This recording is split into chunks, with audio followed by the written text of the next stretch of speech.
To sketch circle in Solidworks, go to sketch tools. So we have two types of circle. We have the first one and we have perimeter circle.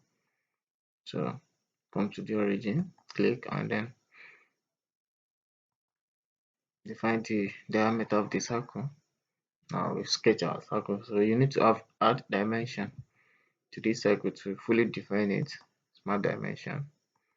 Then add the diameter of the circle. So that's how to create a circle in SolidWorks. Another method is using perimeter circle.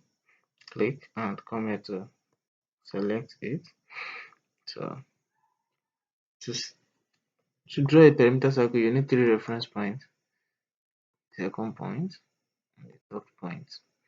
So then you add dimension.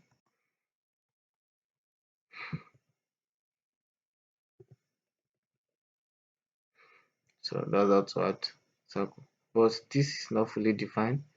This is fully defined because the position of this other circle is not stated. That is why you have it being blue. So this is how to draw circle. So let me fully define this by adding relationship to this. First thing I'm going to add is distance from this point to this point. I'm going to make it 200 mm, and I'm going to add a relationship to this point, horizontal relationship. So now it is fully defined. It can be moved around. So let me control Z it to know that it's not fully defined.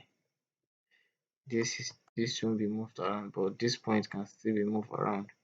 So it is free, so it is not defined yet. But once I pick this, add, then it can be moved again. So that's how to fully define a circle.